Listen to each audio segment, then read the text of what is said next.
بسم اللہ الرحمن الرحیم۔ السلام علیکم ناظرین، ریڈ زون سے میں ہوں علی رضا الوی اور میرے ساتھ موجود ہیں جناب مظہر براس۔ خواتین حضرات، آپ کی خدمت میں سلام۔ حسب سابق حسب روایت پاکستان کے لیے دعا، اللہ تعالی ہمارے اس عظیم وطن کو سلامت رکھے، یہ وطن ترقی کرے، یہاں خوشحالی ہو، اور سب سے ضروری بات یہ ہے کہ یہاں امن ہو۔ علی رضا الوی صاحب، کیا خبریں ہیں؟ جی، سیالکوٹ میں توہین مذہب کے نام پر ایک ایسا قتل جس نے پورے ملک کو ہلا کر رکھ دیا ہے۔ مشتعل ہجوم نے ایک شخص کو خود ہی مجرم قرار دیتے ہوئے خود ہی منصف بن کر سزا دی اور خود ہی جلاد بن کر مار ڈالا، اور مسلمانوں کے گروہ نے خود ہی ہندوؤں کے انداز میں سڑک کو شمشان گھاٹ میں تبدیل کرتے ہوئے اس کی لاش کو آگ سے جلا ڈالا، آخری رسومات بھی خود ہی کر دی۔ اور سری لنکن مسافر کی ہلاکت نے بہت سارے لوگوں کو پریشان کر دیا ہے، اس پورے ملک کو ہلا کے رکھ دیا ہے۔ وہ امت جس کے پیغمبر نے حکم دیا تھا کہ اکرم الضیف ولو کان کافر، مہمان کی عزت کرو خواہ وہ کافر ہی کیوں نہ ہو، تو بہرحال وہ سری لنکن جو مہمان پاکستان کی سرزمین پر تھا، اس نے اپنی جان بچانے کے لیے چھت پہ گیا، بھاگا، بڑی جان بچانے کی کوشش کی، لیکن بہرحال تلاش کر کے اسے مار دیا گیا۔ بقول افتخار عارف کہ رحمت سید لولاک پہ کامل ایمان، امت سید لولاک سے خوف آتا ہے۔ لبیک یا رسول اللہ کے نعروں پر مبنی ہجوم اس وقت تک وہاں سے نہیں ہٹا جب تک لاش راکھ نہیں بن گئی۔ پولیس کہتی ہے تعداد میں کم تھے اس لیے نہیں بچایا۔ صدر، وزیر اعظم، آرمی چیف نے سخت نوٹس لیا ہے اور قاتلوں کو نشان عبرت بنانے کا اندیا دیا ہے، اور اس بات کا ہم جائزہ لیں گے کہ پاکستان کے اس معاشرے کو انتہا پسندی کی اس جہنم میں کس نے دھکیلا ہے، کیسے دھکیلا ہے اور کیسے دھکیلا جا رہا ہے، اور اس کا کیا علاج ہے، تلاش کرنے کی کوشش کریں گے۔ پھر سال کی بدترین مندی، سرمایہ کاروں کے 332 ارب روپے ڈوب گئے، ڈالر مہنگا، سونا مہنگا، 5 ماہ میں روپے کی قدر میں 15% کمی، ملکی قرضے 20 کھرب روپے تک پہنچ گئے، سرمایہ گھٹ کر 74 کھرب 18 ارب روپے رہ گیا۔ عالمی منڈی میں سونا اور پیٹرولیم مصنوعات کی قیمتیں کم ہوئیں، لیکن یہاں مہنگی، آٹا مہنگا، چینی مہنگی، ادویات مہنگی، زندگی مہنگی، موت مہنگی، قبر مہنگی، لیکن شوکت ترین اور عبدالرزاق داؤد کہتے ہیں آپ نے گھبرانا نہیں۔ اس پہ بھی بات کریں گے۔ احسن اقبال کہتے ہیں کہ جمہوریت پسند قوتوں کو اس وقت متحد ہونا چاہیے، یہ وہ وقت ہے جب متحد ہو کر آگے بڑھنا چاہیے، اس پہ بھی بات کریں گے۔ اور آغا سراج درانی کو سپریم کورٹ سے گرفتار کر لیا گیا ہے، انہوں نے سرنڈر کیا ہے۔ یہ بھی اطلاعات ہیں کہ وہ خود وہاں آئے، پیش ہوئے، اور انہوں نے رعایت مانگی سپریم کورٹ سے، لیکن سپریم کورٹ نے انہیں حکم دیا کہ پہلے آپ اپنے آپ کو پیش کریں اور اس کے بعد اپنی ضمانت کے لیے رجوع کریں۔ بہرحال وہ گرفتار ہو گئے، اس پہ بھی بات کی جائے گی، لیکن سب سے پہلے سیالکوٹ کے واقعے کی طرف بڑھتے ہیں۔ آج جو واقعہ ہوا اس کے اوپر آگے ہے، ٹویٹ بھی آ گیا ہے، جناب عمران خان کا بھی، آرمی چیف صاحب کا بھی بیان آ گیا، وزیر اعلیٰ پنجاب کا بھی بیان آ گیا، صدر مملکت کا بھی بیان آیا، شیخ رشید صاحب کا بھی بیان آیا۔ مطلب سب لوگ جو ہے، عوام بھی اور حکومت بھی بہت ہی پریشان ہے۔ مظہر برلاس صاحب، آپ کیا کہتے ہیں؟ علی رضا الوی صاحب، ایک تو یہ بڑی دکھ کی خبر ہے اور بدنامی کی خبر ہے، اور ہمارے سب کے شرم سے سر جھک گئے ہیں۔ یہ میرا خیال ہے دوپہر کا واقعہ ہے، جی اور میڈیا میں شاید دوپہر کے بعد آیا ہے، جی کیونکہ میں آج دوپہر وزیر اعظم سے ملا ہوں، اس وقت تک یہ واقعہ میڈیا پر نہیں آیا تھا، ٹھیک ہے۔ تو اس لیے اس کا تذکرہ نہیں ہو سکا۔ اب جو آپ کا سوال ہے، گزارش یہ ہے کہ ہمارے ہاں بہت سے ادارے بھی اس میں ان کا بھی تذکرہ ہوگا، اور ماضی میں جھانکیں گے تو پھر کئی حکومتوں کا بھی ذکر آئے گا، لیکن جو قریب واقعات ہیں ان میں آپ دیکھیے کہ یہ لڑکا جو خیبر پختونخوا کی یونیورسٹی میں تھا، مشال نام کا، جی کس طرح اسے بھی اسی طرح مارا گیا تھا، اور اس پہ بھی مذہب کا ہی لیبل استعمال کیا مارنے والوں نے، جی اور وہ بیچارہ کہتا رہا کہ میں ایسا نہیں ہوں، مگر مشال کو ایک ماب نے مار دیا۔ اگر آپ ایک اور واقعہ یہ جو شہر سیالکوٹ کا، ایک تو یہ ہے کہ ہمارے ناظرین آگاہ ہیں اس بات سے کہ ہم نے پچھلے ہفتے ہی سیالکوٹ کے بارے میں پروگرام کیا جی، اور سیالکوٹ پولیس کی حسن کارکردگی پہ کہ یہ کس طرح کے کام وہاں ہو رہے ہیں۔ اب یہ ہے کہ ایک 10-11 سال پہلے ایک واقعہ ہوا اسی شہر میں کہ 2 لڑکوں 2 بھائیوں کو اسی طرح گھسیٹ کے مار کے ان کا کچومر نکال دیا، ایسے ہی۔ اور اسی شہر میں آج ایک شرمناک واقعہ ہو گیا غیر ملکی مہمان کے ساتھ۔ جی ہاں۔ اب یہ سوال پیدا ہوتا ہے کہ ایسے واقعات کیوں ہوتے ہیں؟ اگر لوگوں کو سزا مل جائے تو ایسے واقعات نہیں ہوں گے۔ صحیح ہے۔ ہمارے ہاں واقعات ہوتے ہیں، آج ابھی جیسا کہ آپ فرما رہے تھے کہ فلاں کا بھی بیان آیا، فلاں، یہ بیانات آتے ہیں، نوٹس بھی لیے جاتے ہیں اور اس دن بڑی باتیں ہوتی ہیں، جی، لیکن اس دن کے بعد ہمارے حکمران، ہمارے ادارے، ہمارے لوگ بھول جاتے ہیں، حافظ کمزور ہے نا میرا خیال۔ ٹھیک ہے، کہ اس کا نقصان کیا ہوگا۔ صحیح ہے۔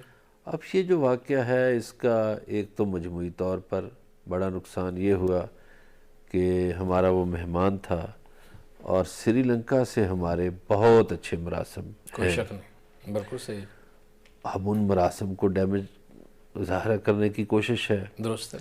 اور یہ جو بیوقوف وہاں اکٹھے ہوئے تھے ان کو کیا پتا کہ بین الاقوامی سطح پر ہماری کتنی بدنامی ہوئی۔ درست ہے۔ پہلے ہی انہوں نے اس سال کے لیے یہ شامل کر دیا ہوا ہے کہ پاکستان میں جو مذہبی یہ جو تفریق ہے یہ بہت شدت میں ہے، اور یہ جو انٹرفیتھ ہارمونی ہے یہ ایشو ہے پاکستان کا، ایسے ہی۔ یہ مغرب نے پہلے ہی شامل کیا ہوا ہے، بالکل ایسے ہی ہے۔ تو اب اس کو وہ سچ ثابت ہو گیا۔ ہونا تو یہ چاہیے کہ جتنے بھی لوگ وہاں تھے انہیں گرفتار کرے اور ان کو سزا دے دیں، ٹھیک ہے۔ موت کی سزا، بالکل موت سے کم نہیں، اس لیے صحیح کہہ رہے ہیں۔ کہ جب تک میرا یہ ناقص رائے ہے جی جی، کہ جب تک یہاں سخت سزائیں نہیں دی جائیں گی جرم نہیں رکیں گے۔ اب ذرا اس کا پس منظر تھوڑا سا بیان کر لیں جی فرمائیے۔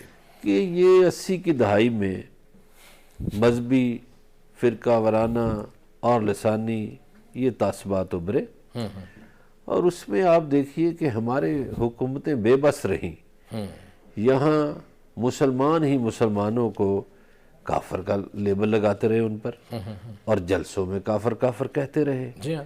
کیا ہماری کسی حکومت نے ان کافر کہنے والوں کو پکڑا؟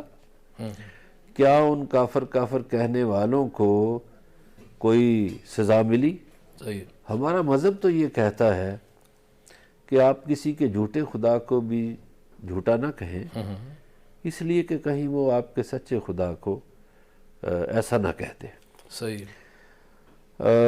اچھا کیا آپ نے حوالہ دیا کہ نبی پاک صلی اللہ علیہ وسلم کا۔ دیکھیے نبی پاک صلی اللہ علیہ وسلم کے دور میں کفار بھی آتے تھے، مسجد نبوی میں عیسائی بھی آیا کرتے تھے ملنے، یہودی بھی آیا کرتے تھے، اور ایسے کفار، یعنی یہ جو حضرت ثمامہ جنہوں نے بعد میں اسلام قبول کیا تو جب انہیں گرفتاری، ایک سردار تھے، تو یہ نبی پاک کی طرف دیکھتے نہیں تھے اور کہتے تھے کہ بھائی میں نہیں دیکھتا، جو مرضی کر لو، تو ان کو ایک ستون کے ساتھ باندھا۔ لیکن نبی پاک صلی اللہ علیہ وسلم چونکہ رحمت للعالمین تھے، انہوں نے اپنی نگاہ جو رحمت کی ہے اس کو بند نہیں کیا، ایسے ہی۔ اور ہمیں بھی درس یہی ملتا ہے۔ وہ ہندا کا واقعہ رسول اللہ کے سب سے پیارے چچا کا جگر چبا گئی۔ ہاں، ان کو بھی دیکھیے، ہاں فتح مکہ کے دن جی ہاں، سب کو جائے امن قرار دے دیا مکہ کے تمام گھروں کو۔ ایسے ہی۔ تو گزارش یہ ہے کہ اب جیسے اسلام پھیلا، اب بیسیکلی جو یہاں خرابی یہ ہوئی ہے ہمارے خطے میں، ہمارے خطے میں علوی صاحب خرابی یہ ہوئی ہے کہ یہاں مذہب پھیلا تھا صوفیہ کے طفیل. صوفیہ جو ہیں وہ تو قوالی کے بھی قائل ہیں، وہ تو دوسرے مذاہب سے بڑے پیار محبت سے ملنے کے قائل ہیں، محبت کے قائل ہیں، امن کے قائل ہیں. یہاں مذہب چڑھ گیا ملاؤں کے ہاتھ میں، اور ملاؤں نے اس معاشرے کا بیڑا غرق کر دیا.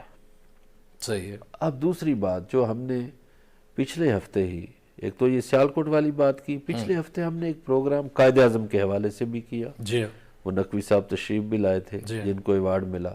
زادی صاحب قائد اعظم جو ہے، قائد اعظم رحمت اللہ علیہ کی ذات تو بڑی لبرل، اقلیتوں کے احترام والی بات کرتی تھی. اب جو لوگ پاکستان بنانے کے مخالف تھے، بدقسمتی ہے ہماری کہ اب وہ ہمارے ہاں ٹھیکیدار بن گئے. ملک کی ساری عنان اقتدار کسی نہ کسی طرح ایسے ہی لوگوں کے پاس ہے. تو وہ جو خیال تھا قائد اعظم کا یا پاکستان بنانے والوں کا، یا جیسا پاکستان انہوں نے سوچا تھا ویسا پاکستان انہوں نے نہیں رہنے دیا. اب یہ دیکھیے، یہ وحشیانہ کھیل ہے. جب توہین مذہب کی ایک سزا ہے تو آپ قانون کا احترام کریں. قانون کو ہاتھ میں لینے کی کوشش کرنا بھی بہت بڑا جرم ہے، اور اس جرم کی کڑی سے کڑی سزا ہونی چاہیے. چلے اب دوسرا مثلا یہ اسی طرح کا واقعہ 4 نومبر کو توہین مذہب کا الزام لگا کر ایک گارڈ نے بینک مینیجر کو قتل کر دیا قائد آباد خوشاب میں. ٹھیک ہے، اور اس نے بعد میں پتہ چلا، مقدمہ جب درج ہوا تو ایف آئی آر میں یہ لکھا گیا کہ وہ بینک مینیجر صاحب نے ڈانٹا تھا اس کو 1-2-3 دفعہ کہ ٹائم پہ آیا کر ڈیوٹی ادا کرنے کے لیے، اور وہ ٹائم پہ آنے کی بجائے اس نے مذہب کا اس کو الزام لگایا اور اس کو مار دیا. ایڈیشنل جج پشاور کی عدالت میں 29 جولائی کو وہ مار دیا. کم عمر لڑکا بھی تھا اس میں، اور 2-3 بندے اور بھی تھے، اور وہ بڑی وکٹری کے انداز میں تصویریں بھی اس کی وائرل ہوئیں.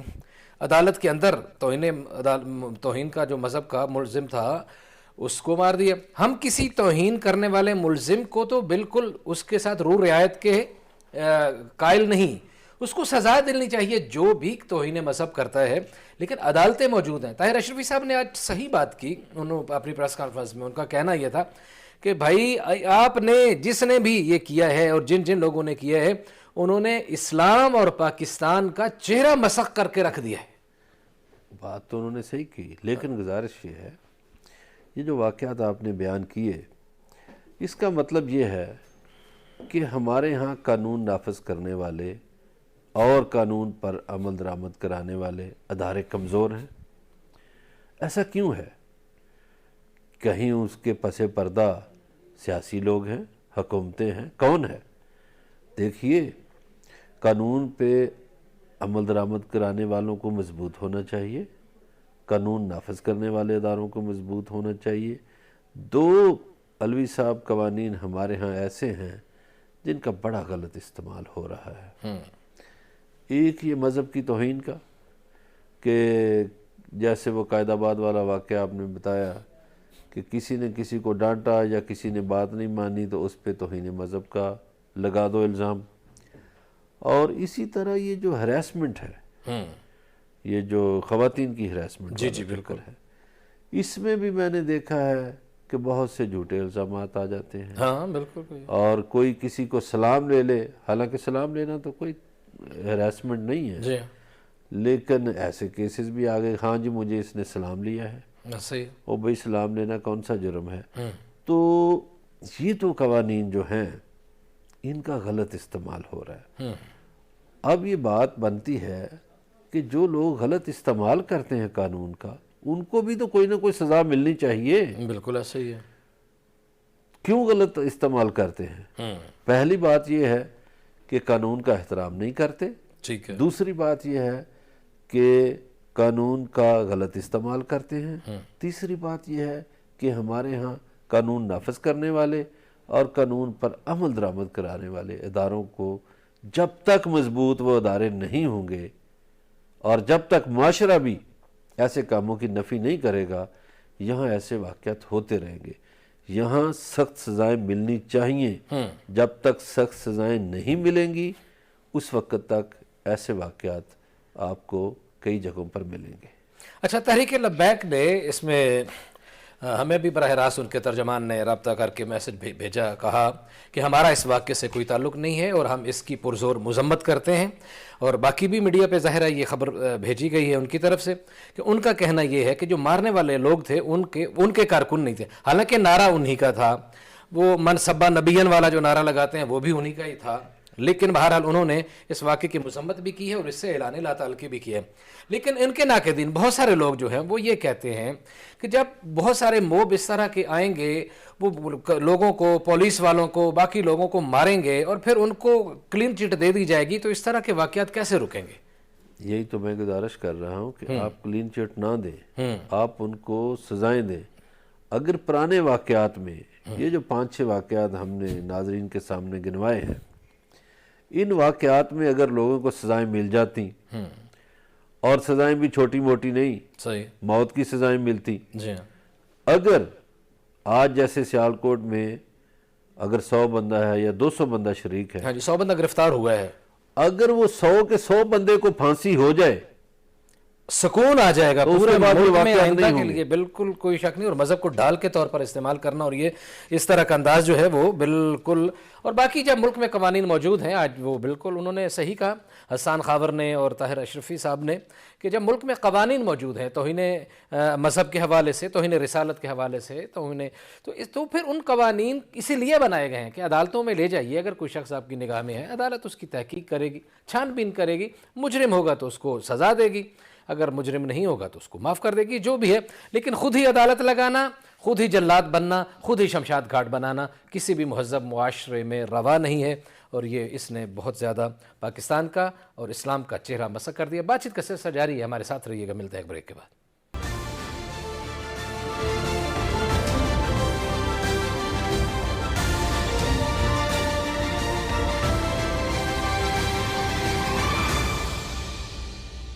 ویلکم بیک ناظرین، بریک پہ جانے سے پہلے سیالکوٹ کے افسوسناک واقعے پہ بات کر رہے تھے اور سیالکوٹ پولیس کی ناکردہ کاریوں پہ بات کر رہے تھے۔ وہ پولیس جو ہمیشہ تاخیر سے پہنچتی ہے، وہاں آج تو پہنچے ہوئے تھے، کھڑے تھے، دیکھتے رہے، خود کہا ہم پہنچ چکے تھے، لیکن کہا نہیں ہماری تعداد بہت کم تھی، عوام بہت زیادہ تھی۔ آپ کے پاس اسلحہ ہوتا ہے، آپ کے پاس اختیار ہوتا ہے، آپ کے پاس طاقت ہوتا ہے، اگر آپ چاہتے تو آپ بچا سکتے تھے، لیکن حسان خاور نے بہرحال پھر بھی کہا کہ ہم تحقیقات کریں گے۔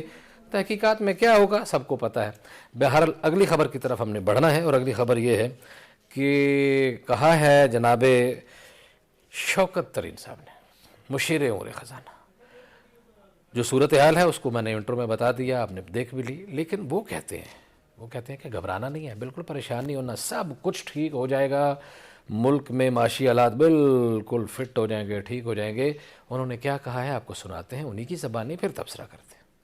سب سے بڑا جو فرق ہے وہ پیٹرولیم پروڈکٹس میں، جس میں آئل، گیس اور کوئلہ ہے، اس میں $508 ملین کا فرق ہے منتھ آن منتھ۔ تو $1.4 بلین میں سے 500 یہ ہو گیا اور 250 وہ ہو گیا، 750 یہی ہو گیا۔ پھر ایک بہت بڑا جو اس کے بیچ میں جو نظر آتا ہے نمبر، وہ ہے ویکسینز کا، جو تقریباً $400 ملین سے فرق ہے اکتوبر نومبر کا۔ تو 750 اور 400 کتنا ہوا؟ 1150۔ انفلیشن بھی امپورٹڈ ہے، اور اس امپورٹڈ انفلیشن کی وجہ ہے پرائس اسکلیشن۔ کیونکہ اگر میں یہ دیکھوں کہ یہ جو نمبرز ہیں، ایک بڑا یہ الفاظ ہم ہر وقت جی مظہر برلاس صاحب، یہ تو الفاظ ہم ہر وقت یوز کرتے ہیں کہ گھبرانا نہیں ہے، اور یہ نمبر شمبر جو ہیں اس کی بنیاد پر وہ بتا رہے ہیں کہ پٹرول مہنگا، فلاں چیز مہنگی ہے، تو کوئی ایسی پریشان ہونے کی ضرورت نہیں ہے۔ لیکن عالمی منڈی میں مظہر برلاس صاحب پٹرول ابھی سستا ہوا ہے، اور عالمی منڈی میں سونا $9 کی کمی سے $1770 فی اونس ہوا ہے، لیکن یہاں $850 مہنگا ہو گیا ہے۔ گزارش یہ ہے کہ یہ تو خیر تسلیاں دیتے ہیں، مجھے آج تک ویسے یہ سمجھ نہیں آئی، میں پچھلے 25-30 سالوں سے دیکھ رہا ہوں کہ یہ 4-5 لوگ ہیں جو پاکستان کی وزارت خزانہ پہ قابض ہیں یا چلاتے ہیں، اور انہی کا کیا دھرا پوری قوم بھگت رہی ہے۔ کبھی حفیظ شیخ صاحب آ جاتے ہیں، کبھی یہ آ جاتے ہیں، کبھی اشفاق آ جاتے ہیں، کبھی یہ 5-6 لوگ ہیں ٹوٹل۔ اور حیرت یہ ہے کہ ہر حکومت دعا بھی انہی سے لیتی ہے، جن سے بیمار ہوئے ہیں انہی سے جن دعا کے لیتے ہیں۔ سبب ہاں ٹھیک ہو گیا۔ اب یہ تسلی تو دے رہے ہیں۔ آپ نے درست فرمایا کہ پیٹرول سستا ہو گیا عالمی مارکیٹ میں، سونا بھی سستا ہو گیا۔ ایک تو یہ لے رہے ہیں ڈیفر پیمنٹ پہ پیٹرول، دوسرا جو سستا ہوا ہے اس کا اثر ان کو تو ویسے ہی نہیں لینا چاہیے تھا، ڈیفر پیمنٹ پہ یہ لے رہے ہیں پیٹرول۔ اب یہ کہتے ہیں کہ جی اس کا اثر تو مہینے بعد ہوگا۔ جی چلیں ہم اس پہ اچھا، بھی جب راضی مہنگا ہو ہوتا جاتے ہے، ہیں۔ میں صرف قطع کلامی معاف، جب مہنگا ہوتا ہے تو اس کا اثر ہمارے ساتھ راتوں رات ہمارے اوپر ہو جاتا ہے، تو سستا ہوتا ہے تو مہینوں بعد اس کا اثر ہوتا ہے ہمارے پاس۔ اصل میں اس میں علوی صاحب پاکستان میں جیسے ہم کہتے ہیں نا مافیاز کا بڑا راج ہے۔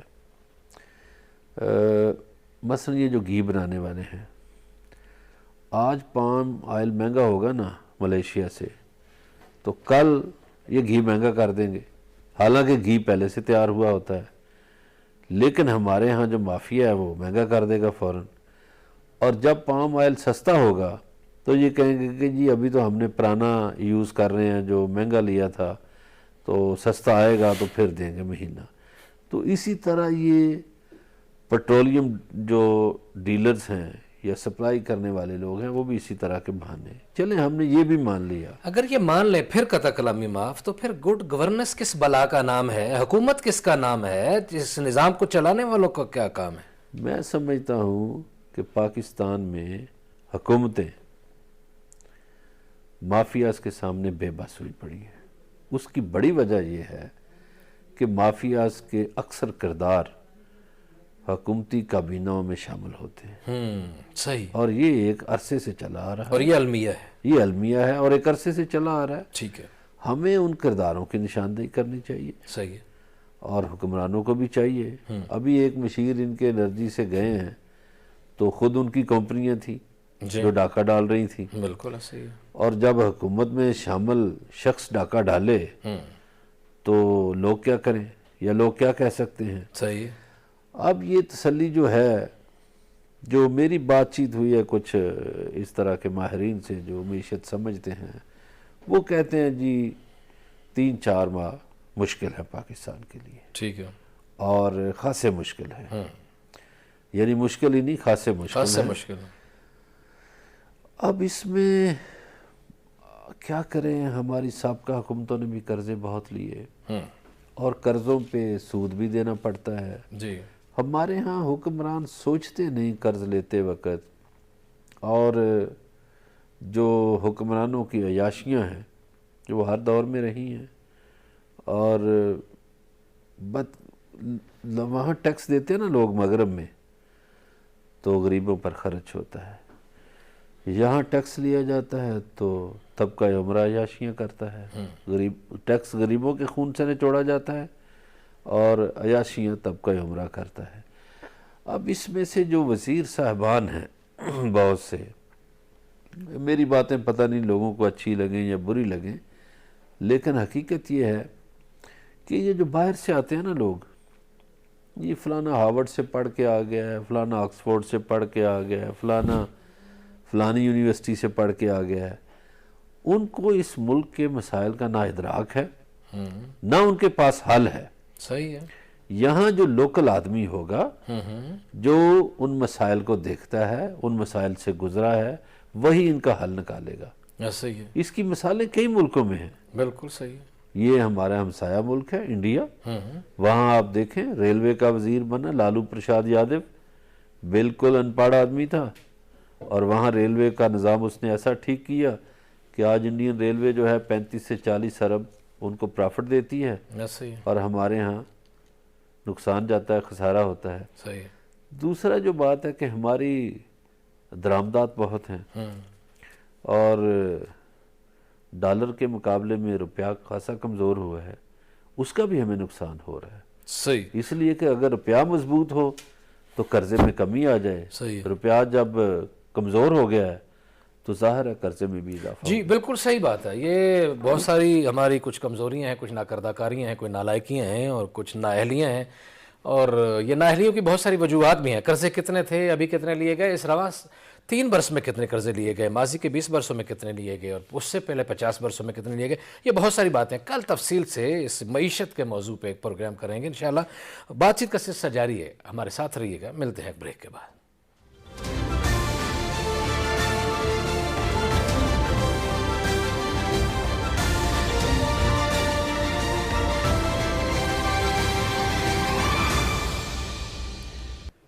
ویلکم بیک ناظرین، بریک پہ جانے سے پہلے شوکت ترین صاحب کی بات ہو رہی تھی اور ملک کی معیشت کی بات ہو رہی تھی، معیشت کی تباہی کی بات ہو رہی تھی، مشیروں کی بات ہو رہی تھی، بریف کیس اٹھا کے آنے والے مہمانوں کی بات ہو رہی تھی، اور جن کے اڑ جانے کے خدشات رہتے ہیں ہمیشہ، ان کی بات ہو رہی تھی۔ ابھی بات کریں گے اپوزیشن کی۔ احسن اقبال بڑے پریشان نظر آتے ہیں پاکستان کی موجودہ معاشی صورتحال پہ۔ غریب آدمی، عام آدمی، متوسط آدمی، سفید پوش آدمی تو پریشان ہے، اس کا ہونا بنتا ہے، لیکن یہ بھی پریشان نظر آتے ہیں۔ اپنے دور میں کتنی دودھ کی نہریں بہا کے گئے تھے وہ بھی سب کو پتہ ہے، لیکن بہرحال وہ پریشان ہیں، تو انہوں نے کس انداز میں پریشانی کا اظہار کیا آپ کو سناتے ہیں، سنیے احسن اقبال۔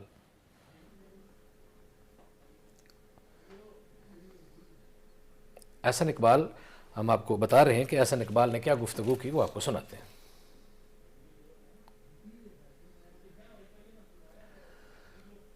وہ میرا خیال ہے کوئی ٹیکنیکل ایشو ہے، شاید معذرت چاہتے ہیں ناظرین، کچھ ٹیکنیکل فالٹ کی وجہ سے ان کی آواز صحیح نہیں سنائی دی، تو بہرحال اس پہ ہم بات کرتے ہیں کہ احسن اقبال صاحب کا کہنا یہ تھا کہ موجودہ دور میں جس وقت جس طرح جمہوری قوتوں کو جس طرح متحد ہونے کی ضرورت ہے، اس سے پہلے شاید اتنی کبھی نہیں رہی تھی۔ انہوں نے کہا کہ حالات بہت زیادہ خراب ہو گئے ہیں۔ انہوں نے آج اس ٹویٹ کا بھی حوالہ دیا جس کے بعد میں تردید بھی آ گئی ہے کہ پاکستانی سفارت خانے کی طرف سے ایک ٹویٹ جاری کیا گیا جس کے لیے کہا گیا ہے کہ وہ اس کو ہیک کیا گیا تھا، اس اکاؤنٹ کو، کہ جناب 3 مہینے کی تنخواہ نہیں ملی، بچوں کی تنخواہ فیسیں نہیں دی جا سکتی۔ اسی حوالے سے ڈھاکہ سے بھی بات آئی کہ وہاں بھی کچھ معاشی مسائل موجود ہیں۔ انہی چیزوں کو حوالہ دیتے انہوں نے کہا کہ اگر یہ صورتحال ہے تو اس کا مطلب یہ ہے کہ ملک معاشی طور پر ڈیفالٹ کر چکا ہے۔ مظہر بلّہ صاحب آپ کیا کہتے ہیں؟ دیکھیے یہ آج کل دور ہے ٹیکنالوجی کا، اس میں ہیکرز کی بہت کارکردگی ہے، ان کی کارروائی ہے، اور یقیناً جیسے آپ نے خود ہی فرما دیا کہ تردید بھی آ گئی ہے۔ احسن اقبال صاحب بھی اس ٹیکنالوجی کا استعمال کرتے ہیں۔ اگر اجازت دیں تو وہ ان کی گفتگو سنا دیں، مجھے پروڈیوسر صاحب کہہ رہے ہیں۔ جی جی بالکل، آپ ان کی گفتگو ہمیں سنا دیں۔ جی احسن اقبال کی گفتگو، کلام شاعر بزبان شاعر مناسب۔ پہچان اس نے حاصل کی تھی اور مرکز بن رہا تھا، آج وہ ملک عالمی گداگر بن گیا۔ آج اس ملک کے سفارت خانے ٹویٹ کر رہے ہیں کہ ہمیں 3 ماہ سے تنخواہ نہیں ملی ہے۔ اس کی ہم تحقیقات کریں گے، چونکہ اگر یہ حکومت اپنے سفارتکاروں کو تنخواہ نہیں دے رہی تو یہ ڈیفالٹ کر گئی ہے۔ یہ پاکستان کے جو حالات ہیں غیر معمولی ہیں، اور ہم جیسے فاروق ستار صاحب نے بھی خواہش کا اظہار کیا کہ قومی سطح کے اوپر تمام جمہوری قوتیں اشتراک عمل کریں اس میں نکالنے کے لیے، جو کہ عمران حکومت نے پاکستان پہ مسلط کر دیا ہے۔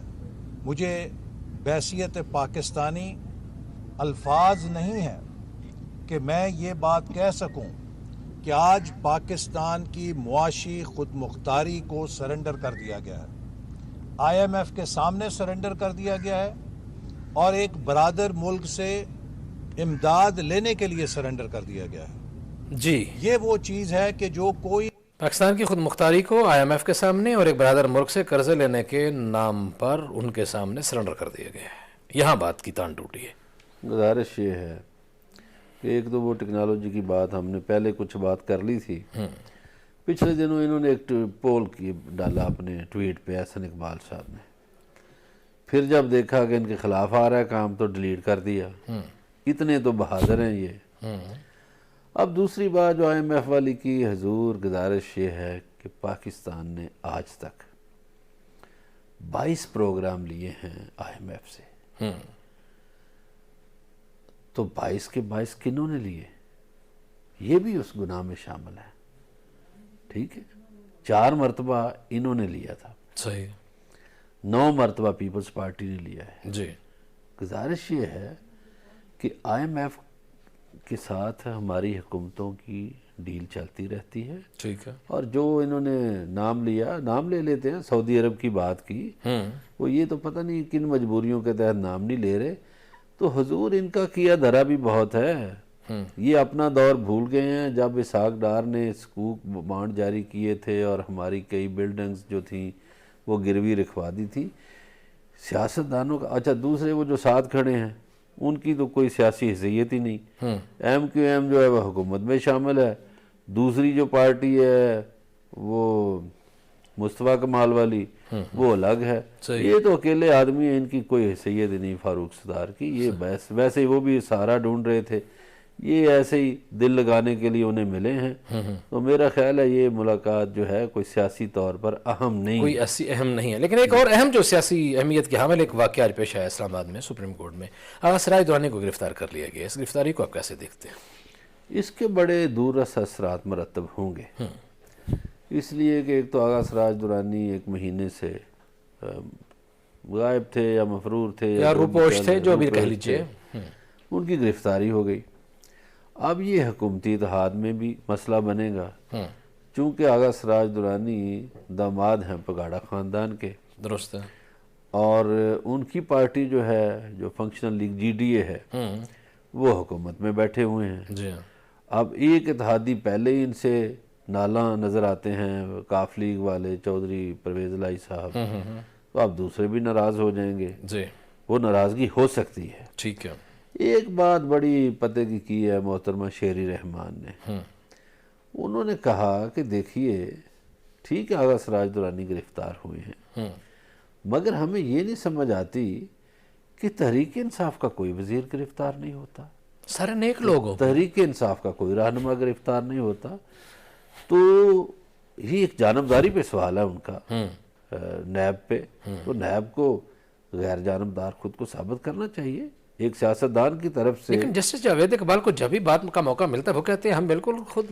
غیر جانبدار ہیں، نہیں ہمارے لیے سب برابر وہ ہیں۔ کہنے سے نہیں جی، بات یہ ہے غیر جانبداری نظر آنی چاہیے نا، تو جن لوگوں کے جنہوں نے بھی اس ملک کو لوٹا ہے، ظاہر ہے ہمارا ملک ہے، ہماری دھرتی ہے، جس نے بھی لوٹا ہے اس سے حساب کتاب ہونا چاہیے، اور جاوید اقبال صاحب کو بھی چاہیے کہ وہ نیب کی غیر جانبداری جو ہے وہ ثابت بھی کریں اور لوگوں کو دکھائی دے کہ نیب جو ہے غیر جانبدار ہے۔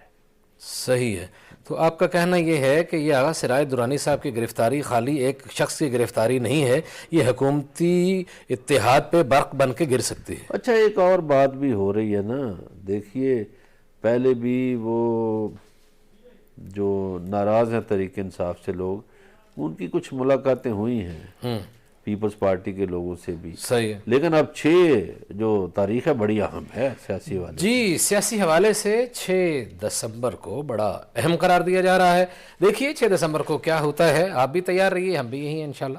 اب آپ سے ملاقات ہوگی اگلے پروگرام میں، اپنا خیال رکھیے گا، اللہ نگہبان۔